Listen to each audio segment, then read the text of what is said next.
melipat gandakan pahala dengan memfasilitasi orang lain. Kita menyadari bahwa dalam hidup kita ini, kita itu umur kalau kita hitung tambah banyak, tetapi kesempatan hidup itu makin habis, makin habis, makin habis. Ya. Dengan waktu yang berjalan terus dan tak pernah berhenti, umur kita itu makin bertambah di satu sisi, tapi di sisi lain masa hidup kita itu makin berkurang dan berkurang terus. Artinya kesempatan kita untuk berbuat baik, untuk mengumpulkan pahala itu makin pendek. Padahal dosa kita sejak remaja mulai kita balik itu sudah terlanjur banyak dan seringkali masih bertambah lagi. Oleh karena itu kita perlu menyusun strategi yang sesuai dengan bimbingan Allah dan bimbingan Nabi Muhammad SAW agar kita selamat dari siksa neraka dan kita beruntung dengan masuk dan tinggal di surga. Secara garis besar, strategi itu ada dua hal ya. Ada dua strategi. Yang pertama, karena kita sudah terlanjur banyak dosa, maka yang pertama kita hapus dulu. Kita usahakan supaya Allah itu menghapus dosa-dosa kita yang sudah terlanjur ada ini dengan mengampuni kita. Kalau sudah bersih, lalu kita menginjak ke tahap berikutnya dengan memperbanyak melakukan kegiatan yang pahalanya berlipat-lipat banyak sekali. Ini strategi bisnis. Kalau kita berbisnis itu kan kita maunya investasinya seperti apa adanya. Kalaupun kecil, maka keuntungannya itu kalau bisa sebanyak-banyaknya. Itu strategi bisnis. Nah, kalau kita berbisnis dengan Allah, kita melakukan perbuatan yang ringan, sebentar, dan mudah dilaksanakan, tapi pahalanya banyak sekali. Berlipat-lipat sampai kita sendiri tidak bisa menghitung berlipat sampai berapa kali. Nah, dengan strategi yang pertama tadi, kita akan menghapus dulu semua dosa. Dosa yang sudah terlanjur banyak sekali itu tidak perlu membuat kita putus asa. Ya, kalau kita itu merasa, wah dosaku banyak sekali, jumlahnya banyak, macamnya banyak, dan ada yang besar, ada yang kecil. Nggak usah kecil hati kita. Karena apa? Allah itu maha pengasih. Allah itu maha pengampun. Bersedia mengampuni dosa-dosa kita semuanya tanpa disisakan sedikit pun. Asal kita mau mohon ampun kepada Allah dengan betul-betul serius dan jujur. Allah menjanjikan begini. Qul ya ibadiyalladzina asrafu ala anfusihim la taqnatu min rahmatillah. Innallaha yaghfiru dzunuba jami'a. Innahu huwal ghafurur rahim. Katakan, hai Muhammad, wahai hamba-hambaku. Jadi Nabi Muhammad itu sebagai penyambung lidah dari Allah. Maka panggilannya, wahai hamba-hambaku. Ku-nya di sini Allah. Ya. Wahai hamba-hambaku yang sudah terlalu banyak melakukan pelanggaran-pelanggaran atas dirinya sendiri. Artinya merugikan dirinya sendiri. La taqnatu min rahmatillah. Kalian jangan putus asa terhadap rahmat Allah, terhadap kasih sayang Allah. Innallaha yaghfiru dzunuba jami'a. Sesungguhnya Allah akan mengampuni semua dosa. Jami'a, semua. Kok bisa? Iya, innahu huwal ghafurur rahim. Allah itu kan maha pengampun dan maha penyayang. Jadi kuncinya adalah kita mohon ampun yang serius itu seringkali disebut taubat. Nah, jadi cara menghapus seluruh dosa hingga bersih adalah taubat, yaitu prosedurnya kita memohon ampun kepada Allah. Dan kalau ada kesalahan kita dengan orang lain, kita juga minta maaf kepada orang yang kita rugikan atau kita sakiti. Kemudian kita menyesali perbuatan dosa yang pernah kita lakukan. Dan kita berjanji, berjanji kepada Allah dan janji pada diri sendiri bahwa kita tidak akan pernah mengulangi lagi perbuatan dosa itu. Kemudian kita buktikan dengan memperbaiki perilaku kita sejak bertaubat. Jadi kalau bertaubatnya sekarang, sejak sekarang saya tidak akan melakukan lagi pelanggaran. Saya akan melakukan yang baik-baik. Jadi strateginya kita agar kita bisa terbebas dari neraka dan bisa masuk surga. Langkah pertama adalah kita bertaubat, kita bersihkan dulu. Ya. Tobat itu prosedurnya seperti yang sudah kita pelajari, kita mesti mohon ampun kepada Allah dan juga kepada orang yang pernah kita rugikan. Kita menyesali perbuatan dosa yang pernah kita lakukan. Lalu berjanji kita tidak akan pernah mengulangi lagi perbuatan dosa yang sama. Dan kita memperbaiki perilaku sejak bertobat.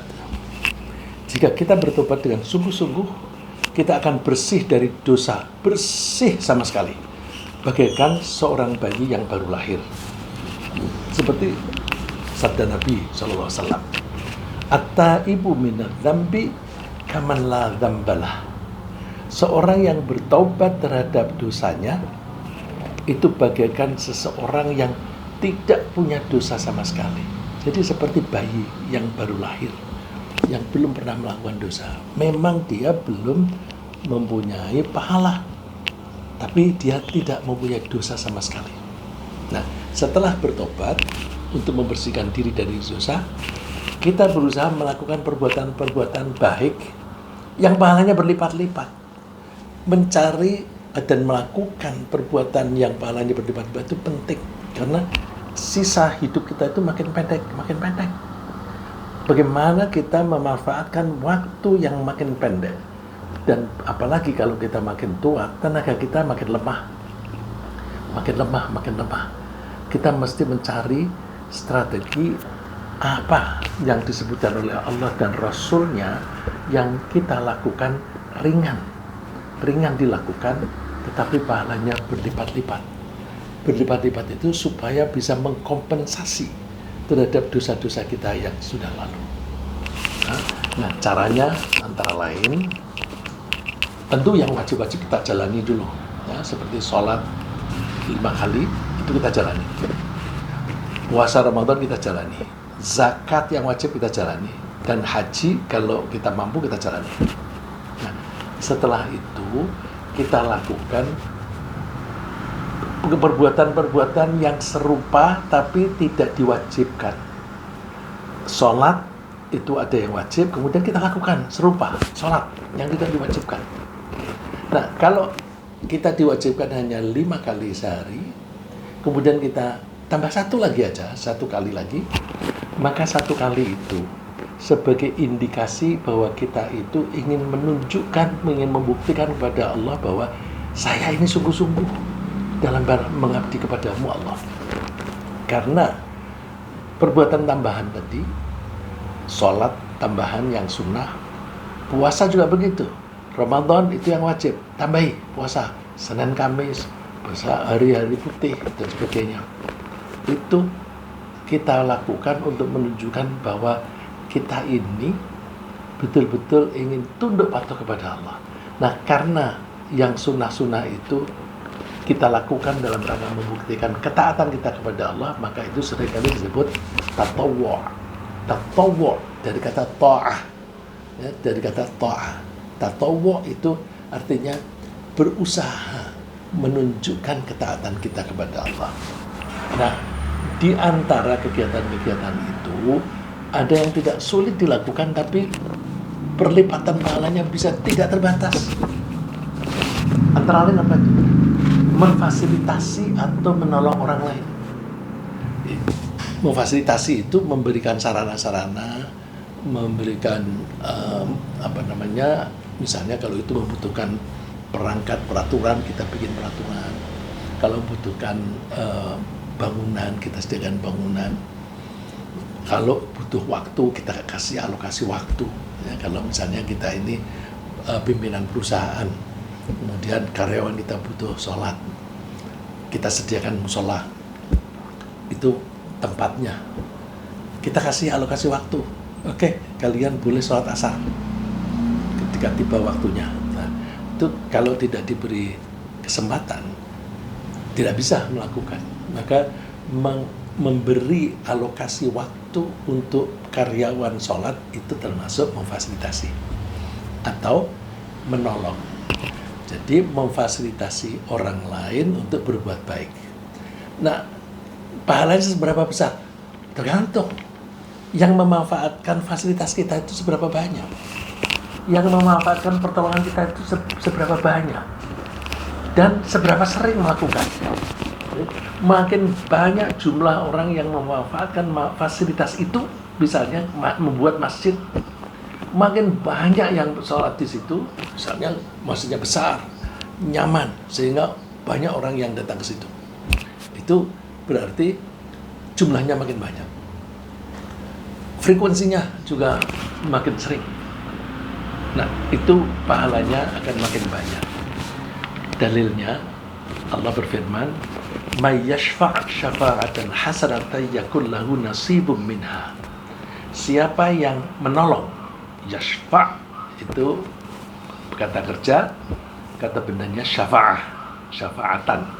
Jadi syafa'ah itu artinya pertolongan. Siapa yang memberi pertolongan yang baik, maka orang yang memberi pertolongan baik kepada orang lain itu, dia akan mendapatkan bagian pahala yang sama dengan orang yang memanfaatkannya. Begitu ada orang sholat di masjid kita dapat. Kalau di situ ada berjamaah satu kali sholat 100 orang, kita sekali dapat 100 orang. Bagaimana tidak besar itu? Itu belum zuhur, asar, maghrib, isya, subuh.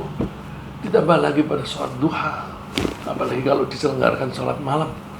Masya Allah, luar biasa. Nah, yang bagus juga yang sudah Bapak Ibu lakukan, memfasilitasi para santri menghafal Quran. Menghafal Quran itu gak bisa membacanya hanya sekali, 2 kali, gak bisa. Jadi menghafalkan misalnya wasyamsi waduhaha wal qamari idza talaha, membaca sekali nggak akan hafal. Kalau bapak saya dulu ngajari, pertama kali kamu menghafal satu ayat, baca minimum 40 kali. Malah ada yang menganjurkan minimum 50 kali. Kalau bahasa Jawa 50 itu seket. Jadi kalau ada santri setor hafalannya kok tidak lancar, balik seket dulu. Seket artinya ulangi dulu 50. Kalau hari ini sudah hafal setelah membaca 40 atau 50 kali, nggak ada jaminan bahwa besok itu masih ingat. Nah, guru yang baik besok nagih, yang kamu hafalkan kemarin, coba kamu setorin lagi, kamu baca lagi, aku saksikan, masih ingat nggak? Nah, supaya dia tuh bisa ingat, diulang lagi. Maka kalau di pesantren, setor hafalan itu tidak hanya 1 kali sehari, minimum 2 kali. Misalnya, pagi hari itu setor hafalan baru, nanti sore atau malam setor hafalan yang lama. Ya, kalau di Semarang ini kan kita memfasilitasi anak-anak sekolah SD dan SMP. Ada yang remaja ada di sana ya. Jadi ada yang sambil sekolah, ada yang tidak. Yang sekolah, ada yang SD, SMP, ada di perguruan tinggi juga. Nah, terus kalau yang sekolah atau kuliah itu harus tetap disiplin. Sebelum berangkat sekolah setor dulu. Maka kalau kita mau ngecek misalnya di Semarang di pesantrennya Ahmad Rifan tadi, pagi-pagi habis subuh setor dulu hafalan. Setelah itu sarapan. Setelah sarapan berangkat. Nah, sarapan itu siapa yang menyediakan? Ada tukang masaknya. Bagaimana belanjanya? Belanjanya dari bapak dan ibu yang ikut andil. Maka saya sangat terima kasih. Dan saya meminta santri membaca ini semacam laporan. Bapak Ibu sudah mendukung kami. Ini salah satu hasil dari fasilitas yang Bapak Ibu berikan kepada para santri. Nah, oleh karena itu kita merasa, oh alhamdulillah. Jadi apa yang kita lakukan, apakah itu dengan mengelolanya atau dengan menyediakan tempatnya atau dengan membiayainya, itu kita merasa ini ada hasilnya. Mudah-mudahan berlipat-lipat banyak. Bagaimana tidak banyak? Setoran ngaji kan tidak hanya sehari, berhari-hari sampai hafal 30 juz. Nanti kalau sudah hafal 30 juz, mereka kita harapkan menjadi ustadz. Nah, kalau di Jakarta kita buka rumah tahfidz baru, ya. Kita buka rumah tahfidz baru, gurunya kita ambil yang sudah lulus dan yang sudah wisuda. Nah, contoh misalnya yang di Depok, nah, itu rumahnya dipinjami oleh keluarga Pak Amin Mastur. Dan kita manfaatkan untuk pendidikan tahfidz.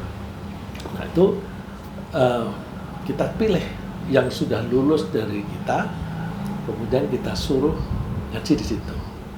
Dan kami mengutamakan guru yang dalam tanda kutip galak. Galak itu artinya yang mendisiplinkan santri. Misalnya kalau di Depok, habis subuh harus kumpul di satu ruangan utama, terus setor hafalan, habis itu tidak boleh bubar sampai jam 11. Nah, kalau ada yang mengeluh, ya kalau mengeluh itu artinya dia tidak serius. Kalau serius, itu nggak ada keluhan. Ya ini mohon doa restu, mudah-mudahan santri-santri kita ini semuanya menjadi orang-orang yang betul-betul hafal Al-Quran. Nah, jadi kalau kita itu menolong orang lain untuk melakukan kebaikan, orang yang kita bantu itu ketika melakukan kebaikan, dia sendiri dapat pahala.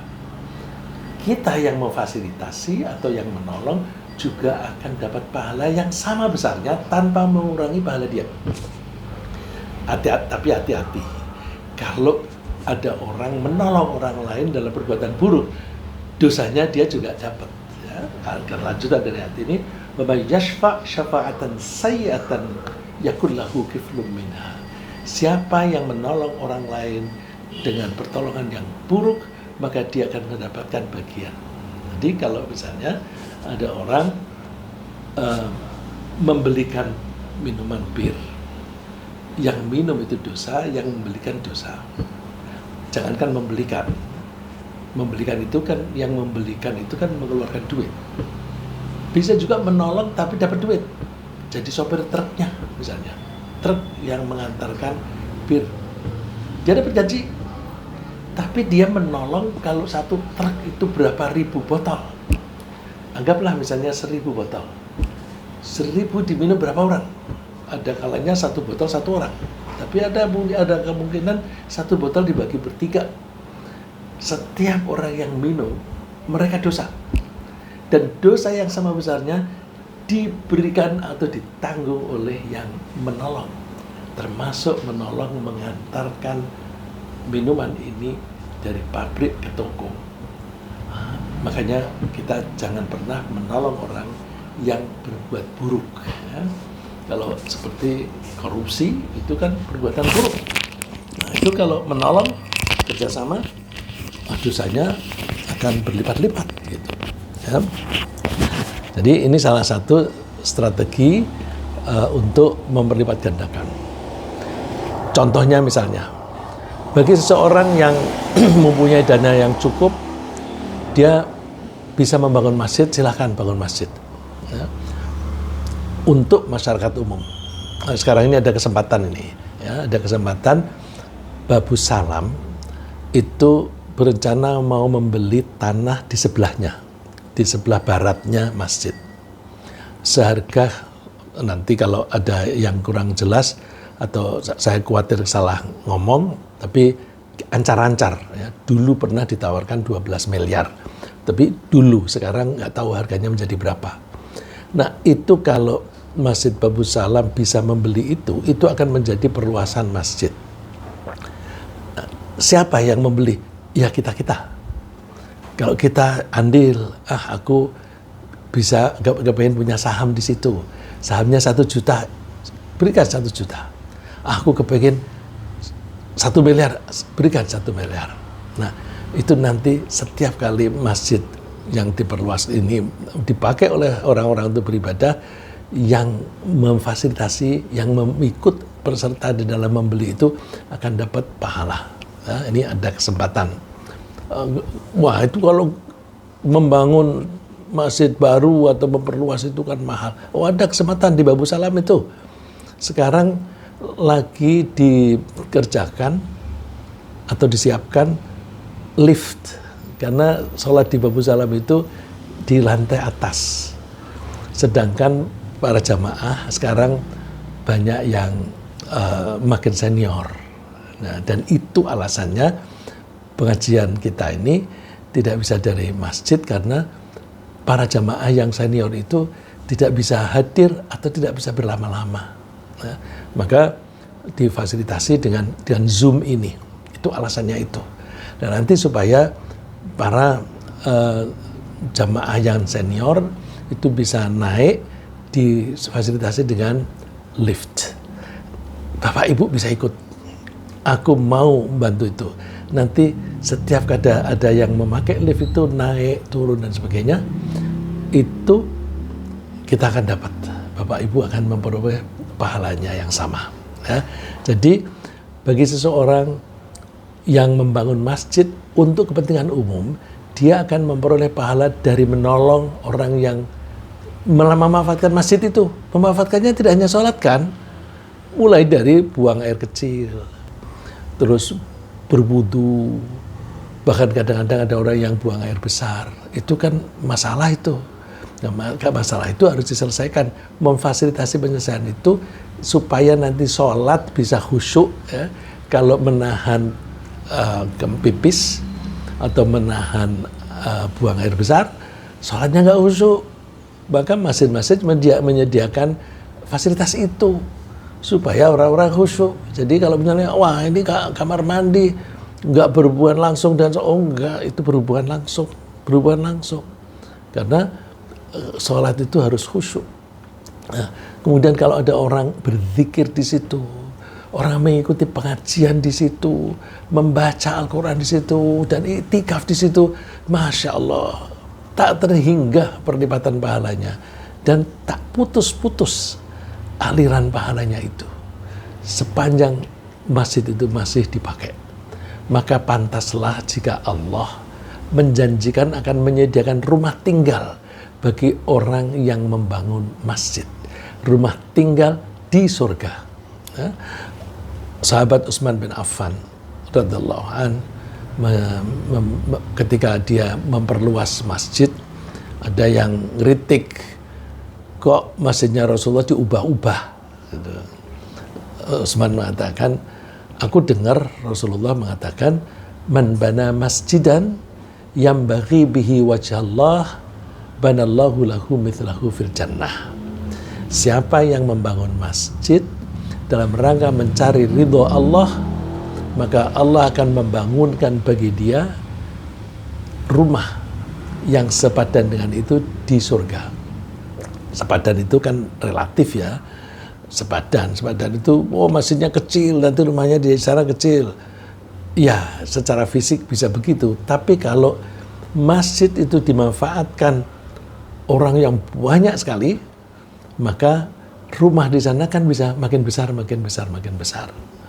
Masjid Babus Salam ini salah satu kelebihannya karena dia di pinggir jalan, maka orang yang lewat itu nyaman. Misalnya, wah aku belum sholat nih, sholat di mana nih? Oh di sana ada Masjid Babus Salam, mampir di situ. Di situ ada tempat parkir meskipun terbatas, dan setiap saat pasti ada petugas parkir, nggak usah bayar. Ya kalau mau kasih secara sukarela itu terserah, tapi tidak didorong untuk membayar, karena mereka memang dipekerjakan oleh masjid untuk menolong orang-orang yang mau sholat. Kenapa perlu petugas parkir? Tempat yang sempit itu supaya bisa memuat parkir mobil sebanyak yang bisa gitu. Coba aja datang ke Masjid Babu Salam, terutama untuk Bapak Ibu yang rumahnya jauh dari Rawamangun. Ya. Di samping membangun masjid, kita juga bisa memperoleh pahala dengan perlipatan yang tak terhingga, dengan memfasilitasi orang lain dengan hal-hal yang bermanfaat untuk kehidupan dan untuk peribadatan dalam waktu yang lama. Misalnya apa? Membuat sumur untuk umum, mengalirkan sungai. Jadi ini kalau mengalirkan sungai itu membuat irigasi, ya, bangunan irigasi untuk pengairan sawah.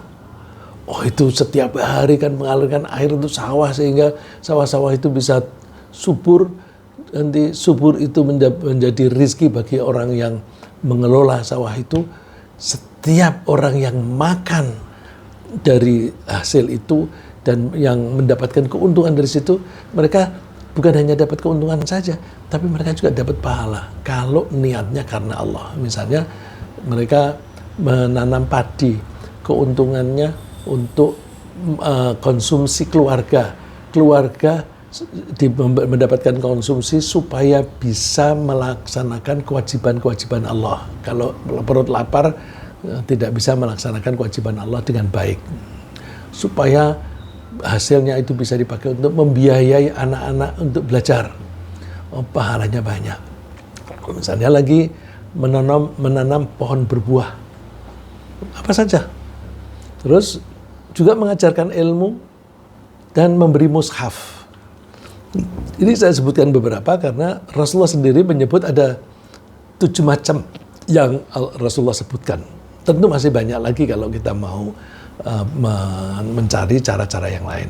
Nah, Rasulullah mengatakan sab'un yajri lil 'abdi ajruhunna min ba'di mautih. Ada 3 cara yang seseorang itu bisa mendapatkan pahalanya mengalir setelah dia mati. Jadi kalau Bapak Ibu membangun masjid, misalnya Bapak Ibu sudah meninggal 100 tahun yang lalu misalnya, tapi masjid itu masih dipakai, pahala masih mengalir. Wah, itu kan jauh lebih besar daripada deposito. Deposito kalau dalam bentuk uang, ketika kita meninggal udah nggak laku, di kuburan nggak ada duit, di surga nggak ada duit, di neraka nggak ada duit. Di surga semua orang kaya.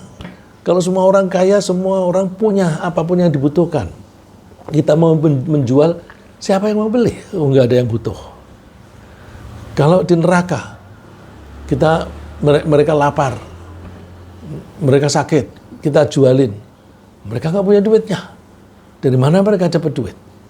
Jadi mumpung di dunia ini duit masih laku, kita pakai duit itu untuk menggandakan pahala, ya.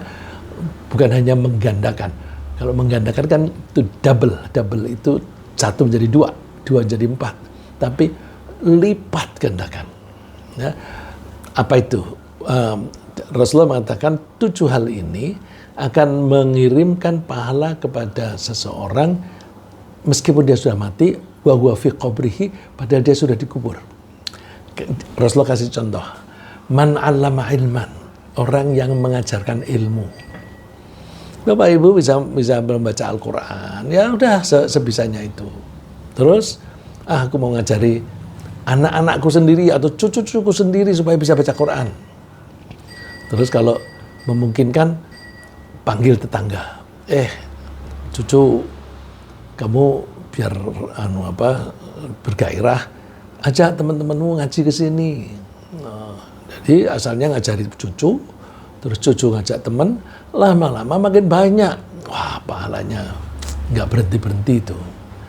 Au karonahran, atau mengalirkan sungai. Au hafara bi'ran, atau menggali sumur. Au ghorosa nakhlan, atau menanam pohon kurma. Nah, ini contoh kalau di sana kan yang banyak itu kurma. Di sini kita bisa nanam pohon mangga, pohon jambu. Au bana masjidan, atau membangun masjid seperti yang kita bahas tadi. Au warratha mushafan, atau memberi mushaf. Jadi kita lihat kok ini masjid gak ada mushafnya, gimana nih kalau orang mau baca Quran. Jadi kalau melihat ada masjid tidak ada Quran, jangan mengeluh. Kalau mengeluh, masjid apaan nih tidak menyediakan mushaf. Enggak, kalau orang yang kepengen pahala banyak, melihat masjid tidak ada mushaf itu kesempatan. Ini kesempatan bagiku untuk dapat pahala. Mumpung belum ada yang menyumbang di sini, aku mau beli mushaf. Ngomong sama pengurusnya. Kira-kira orang di sini lebih suka mushaf yang besar atau yang kecil atau yang sedang. Nanti akan ada penjelasan. Jamaah di sini banyak orang-orang yang tua. Orang tua itu kalau membaca mushafnya yang kecil nggak bisa. Lalu beli yang besar, yang tulisannya gede-gede. Misalnya lagi, au taraka waladan yastaghfiru lahu ba'da mautih, atau mendidik anaknya sampai anak itu menjadi anak soleh, sehingga setiap hari anak itu mendoakan orang tuanya, mendoakan agar Allah mengampuni. Oh, itu terus mengalir itu meskipun orangnya sudah meninggal dunia. Ya. Kan ada hadis yang menyebutkan ada 3 hal yang pahalanya mengalir terus. Nah, bukan hanya 3. Di sini disebut 7, dan bukannya 7, banyak. Ini kan hanya contoh yang disebutkan oleh Nabi. Ya. Nah, 7 contoh amal perbuatan yang disebutkan oleh Rasulullah SAW ini betul-betul menghasilkan pahala berlipat-lipat, karena perolehan pahala itu mengalir terus seiring dengan berlanjutnya kemanfaatan jasa tersebut. Seorang guru yang mengajarkan anak-anak membaca Al-Quran, meskipun sudah meninggal dunia, masih akan memperoleh kiriman pahala setiap muridnya itu membaca Al-Quran. Karena dia bisanya membaca Al-Quran, misalnya kalau dia bisa baca Al-Quran kan karena aku ajari. Maka setiap kali dia baca Al-Quran, aku dapat pahala. Jadi pahalanya bukan hanya ketika mengajar, tapi hasil dari mengajar itu kalau anak-anak ini membaca, kita dapat kiriman. Kiriman pahala itu makin hari makin besar jika para muridnya mengajarkan lagi ilmunya kepada murid-muridnya lagi. Jadi kalau kita memfasilitasi santri-santri menghafal Al-Quran, ketika mereka membaca kita dapat. Terus ketika mereka sudah selesai, kemudian mereka itu mengajar, dia dapat pahala, mengajarnya dapat, kemudian ketika murid itu membaca, murid-murid dapat pahala yang sama juga diperoleh oleh gurunya. Terus yang memfasilitasi akan memperoleh pahala yang sama besarnya yang diperoleh oleh guru dan juga murid-muridnya. Wah, ini strategis sekali. Ya, makanya saya mengajak, ayo kita ini bikin pesantren tahfidz sebanyak-banyaknya. Ya, sebanyak-banyaknya udah. Ini kita fasilitas yang ada ini yang di Jakarta dan di Depok itu kan kita dipinjamin. Ini kita akan membeli di Dukuh, ya, Keramat Jati sana.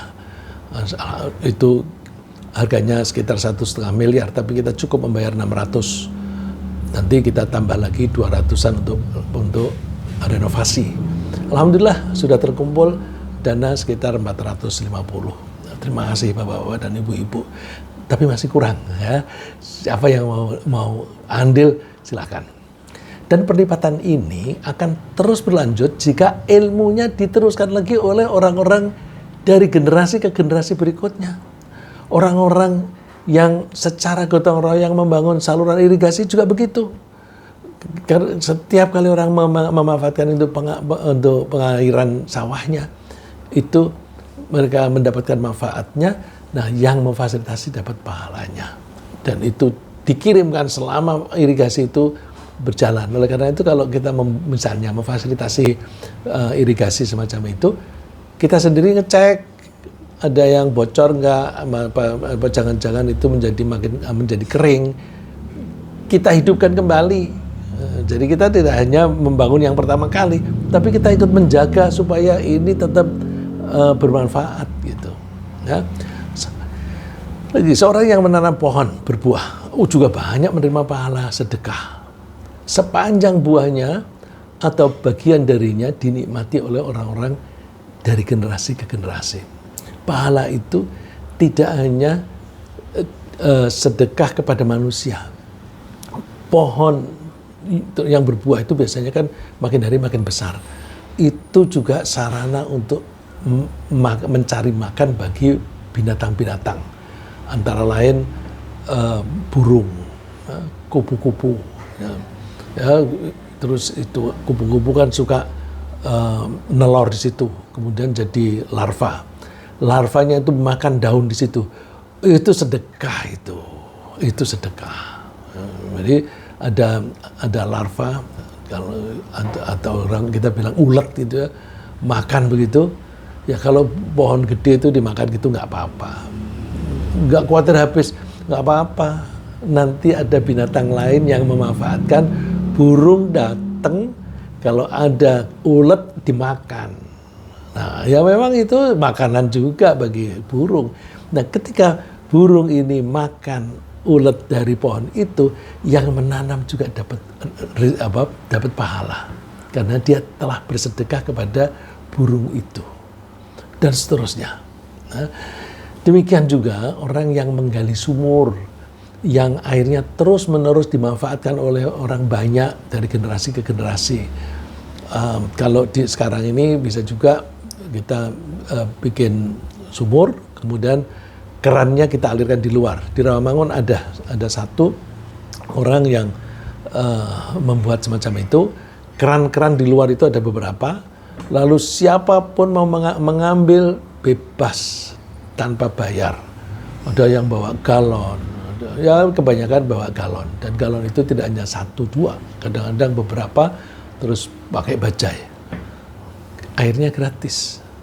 Nah itu saya lihat Masya Allah pahalanya banyak itu. Ya. Jadi kalau kita mau sumur, ya sekarang ini lebih gampang. Dengan gali sumur di tanah kita, terus kerannya kita taruh di luar, siapapun boleh mengambil. Orang pedagang kaki lima, orang-orang yang pada lewat, yang pada haus itu mau ngambil, pahala. Nah, ada zaman Rasulullah itu seorang sahabat yang cerdas sekali, namanya Utsman bin Affan. Dia memperoleh pahala dari sumur yang dia beli ya, di Madinah sekitar 500 meter dari masjid. Itu ada sumur yang satu-satunya sumur yang dimiliki oleh orang Yahudi. Sumur itu dinamai Raumah atau rumah, ya, Raumah. Nah, orang Yahudi ini memanfaatkan sumur ini untuk cari duit. Jadi orang mengambil bayar begitu. Terus dan bayarnya mahal karena itu satu-satunya. Jadi supply-nya itu terlalu kecil dibanding dengan kebutuhan. Lalu orang Yahudi memasang harga yang mahal. Nah, terus si Utsman melihat itu, wah ini kesempatan bagus ini kalau aku bisa membeli sumur ini. Dia mendengar Rasulullah mengatakan bahwa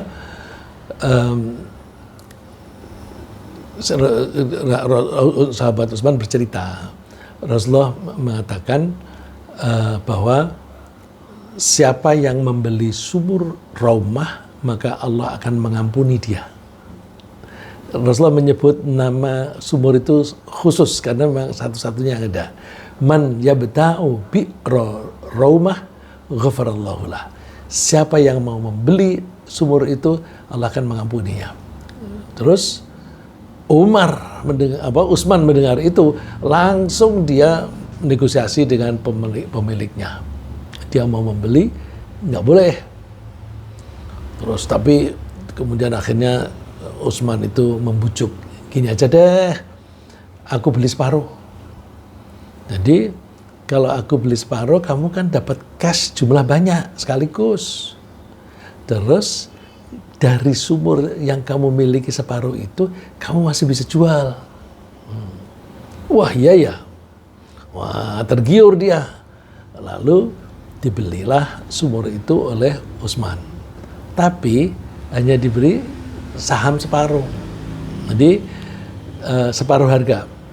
Terus caranya gimana? Sumurnya satu. Oh, caranya digilir dalam penggunaan. Si orang Yahudi itu mendapatkan 1 hari, Utsman 1 hari. Terus besoknya orang Yahudi, besoknya Utsman, dan begitu seterusnya. Nah, pinternya Utsman. Setelah dia memiliki 1 hari dalam 2 hari itu, pas giliran dia, orang-orang suruh mengambil, tidak usah bayar. Tidak usah bayar. Orang melihat, kalau aku mengambil air di hari miliknya Yahudi, aku bayar mahal. Tapi kalau di harinya Utsman, aku gratis.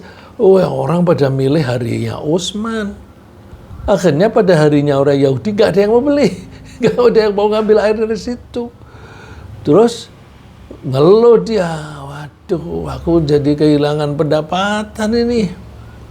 Terus Utsman bilang, ya udah deh, yang separuh kamu jual lagi kepadaku. Jadi aku milikku, itu menjadi milikku 100%. Ya deh, akhirnya dibayar menjadi milik Utsman 100%. Itu mengalir terus, setiap orang mengambil gratis. Masya Allah, pahalanya banyak. Ya. Kita juga bisa melipat gandakan pahala dengan cara memfasilitasi para santri yang sedang menghafal Quran seperti yang saya sebutkan tadi, yaitu dengan cara menyediakan pesantren. Menyediakan pesantren itu bangunannya tidak harus kita membeli kemudian kita kasihkan ke pesantren. Enggak, kalau yang kita lakukan ini, orang punya rumah, kebetulan rumahnya lebih dari 1, nah rumah ini dipinjamkan ke pesantren, dijalankan itu. Oh, udah dapat pahala itu. Bisa juga mengelola pelaksanaannya. Aku nggak bisa membuat pesantren. Ya udah, kamu ngurusi aja, jadi pengurus. Jadi pengurus pahalanya sama dengan yang membuatnya. Kalau wah, aku nggak punya tenaga, nggak punya waktu, ya udah biayain aja. Ikut membiayai biaya operasionalnya. Terus kalau punya ilmu, ikut ngajar dong. Ya, ikut ngajar. Ini ada teman yang kalau nggak salah dia hadir juga di sini. Dia ingin nanti kalau sudah pensiun mau ikut-ikut mengajar. Oh, saya senang sekali kalau dia mengajar, kan berarti tambah tenaga pendidik, ya. Pahala bisa berlipat sebanyak yang tak terhingga, karena seseorang tidak bisa hafal ayat Al-Quran kecuali dengan mengulangi bacaan setiap ayat itu beratus-ratus kali setiap hari. Dan pahalanya baca Al-Quran itu dilipat gandakan. Perlipat gandaannya itu bukan hanya setiap ayat, tapi setiap huruf. Ini Rasulullah mengatakan, man qara'a harfan min kitabillahi falahu bi hasanah. Orang yang membaca setiap huruf dari Al-Quran, dia dianggap telah melakukan suatu kebaikan, satu kebaikan. Wal hasanatu bi asyri amthaliha, dan satu kebaikan pahalanya dilipat gandakan 10 kali. Terus Rasul memberikan contoh yang bagus sekali ini. La aqulu alif lam mim harfun. Aku tidak mengatakan bahwa alif lam mim itu 1 huruf, tapi 3. Walakin alifun harfun, wa lamun harfun, wa mimun harfun. Alif itu 1 huruf, lam 1 huruf, mim 1 huruf. Apa itu kehebatan contoh ini? Rasulullah memberikan contoh alif lam mim. Nggak ada orang yang tahu artinya alif lam mim. Kalau ada orang bilang, oh alif lam mim itu artinya alifnya itu Allah, lam itu Jibril, mimnya itu Muhammad, itu ngarang. Ngarang. Rasulullah nggak pernah memberi penjelasan semacam itu. Artinya, alif lam mim, ha mim, toha, yasin, itu tidak ada seorang pun yang mengetahui. Mungkin Rasulullah sendiri, tapi Rasulullah tidak pernah memberi penjelasan. Artinya, kita membaca Al-Quran tanpa tahu artinya saja sudah mendapatkan pahala, dan pahalanya dilipat gandakan. Itu istimewanya Al-Quran. Ya, bacaan yang lain tidak ada begitu. Al-Quran itu membaca tanpa ngerti artinya saja dapat pahala. Tapi coba baca kitab fikih bahasa Arab, nggak ngerti artinya, ada pahalanya nggak? Ya enggak lah, tidak mendapatkan manfaat dari situ kok. Gitu. Tapi kalau Al-Quran, meskipun tidak tahu artinya, ada pahalanya. Ya? Dan Al-Quran itu istimewa. Karena kenapa kok istimewa? Gini, Al-Quran itu kan firman Allah. Allah itu yang maha mulia. Kalau Allah itu maha mulia, maka firman-Nya itu juga paling mulia di antara ucapan-ucapan siapapun. Jadi kalau ini ucapan, mohon maaf saya pakai kata ucapan ya, itu dalam tanda kutip. Ucapan Allah pasti jauh lebih mulia dibanding dengan ucapan siapapun, termasuk ucapan Nabi Muhammad. Nah, jadi Al-Quran itu mulia karena itu firman Allah yang maha mulia. Karena Al-Quran itu mulia, maka semua yang memanfaatkan atau yang menempel pada Al-Quran itu menjadi mulia. Contohnya, Al-Quran itu diwahyukan kepada Nabi Muhammad. Nabi Muhammad menjadi mulia. Al-Quran itu disampaikan kepada Nabi Muhammad melalui Malaikat Jibril perantaranya. Malaikat Jibril menjadi mulia. Al-Quran diturunkan pada bulan Ramadan. Ramadan menjadi mulia. Jadi kita disuruh puasa Ramadan 1 bulan penuh. Itu dalam rangka memperingati turunnya Al-Quran. Jadi Ramadan itu justru diwajibkannya puasa itu karena Al-Quran. Maka kalau kita ingin menjadi orang yang mulia, kita belajar Quran. Kalau sudah bisa mempelajari, bisa menguasai, membacanya dan sebagainya, kita ajarkan. Rasulullah mengatakan, khairukum man ta'allamal Qur'ana wa 'allamah. Orang yang paling baik di antara kalian adalah orang yang mempelajari Al-Quran dan mengajarkan Al-Quran. Nah, wah, Masya Allah, itu nggak rugi kita menekuni Al-Quran.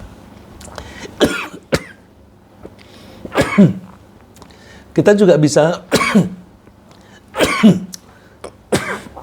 mohon maaf, kita juga bisa melipat gandakan pahala dengan memulai suatu perbuatan baik yang kemudian oleh orang lain dianggap sebagai contoh yang baik, lalu orang lain itu meniru. Jadi kita melakukan sesuatu perbuatan yang baik, kita tunjukkan pada orang lain. Tunjukkannya bukan dalam rangka pamer, tapi dalam rangka ini ada kesempatan bagus nih, kamu mau nggak? Nggak, misalnya apa? Kalau di perkampungan tidak ada masjid. Untuk sholat Jumat harus pergi ke kampung lain yang jauh. Ya, saya dulu kalau mau sholat Jumat harus berjalan nyebrang sungai. Kalau lewat jembatan muternya jauh. Jadi harus ngerubyuk menyeberangi sungai. Itu. Ya, kalau lagi banjir ya harus hati-hati. Gitu. Nah itu kalau kita berada di satu desa semacam itu, terus kita ini ambil inisiatif, bikin list. Terus kita taruh dulu di situ 1 juta atau 2 juta atau 5 juta. Misalnya kita taruh 5 juta. Terus tulis di atasnya tabungan untuk membangun masjid. Terus tunjukin teman. Aku mau nabung untuk bikin masjid. Kita ini nggak punya masjid. Siapa yang mau ikut? Aku mau. Nah, terus tulis yang nomor 2, aku nyumbang 1 juta. Terus ngajak teman lagi. Nah, yang memulai kan dia. Dia tunjukin kepada orang lain bukan dalam rangka pamer.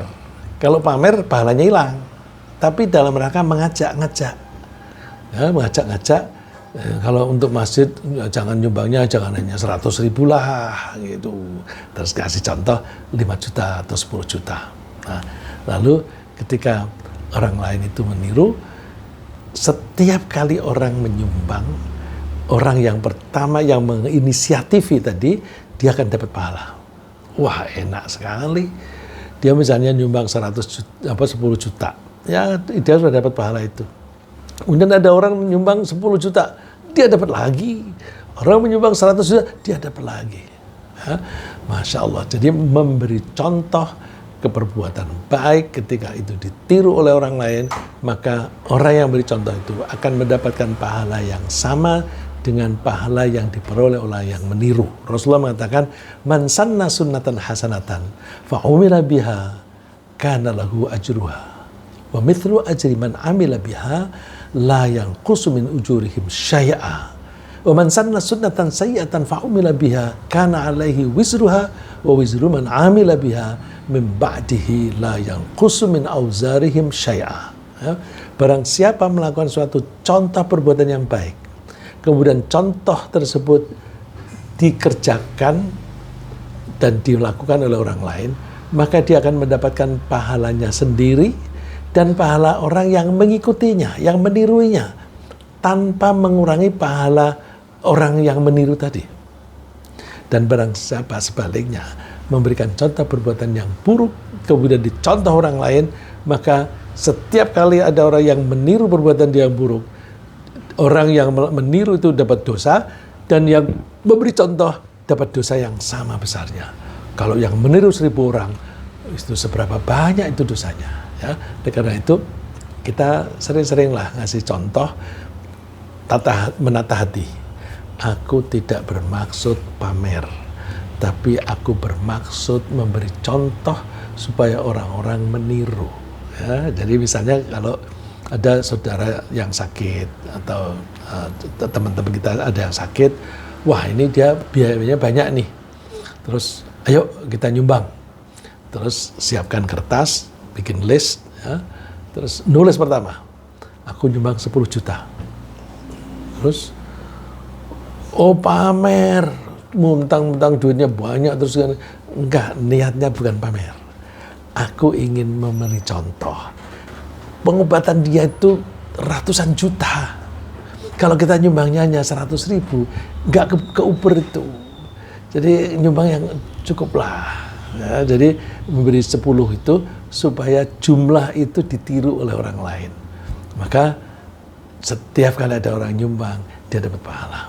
Nah, ringkasnya apa yang kita bahas pagi ini adalah bahwa agar terhindar dari neraka dan bisa masuk surga, kita usahakan menghapus seluruh dosa dengan bertaubat.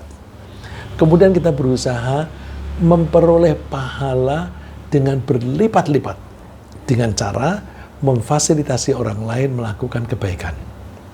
Pahala akan bertambah dan terus mengalir sepanjang fasilitas tersebut dimanfaatkan orang lain. Kita juga bisa memperoleh tambahan pahala yang mengalir dengan memberi contoh dalam perbuatan baik.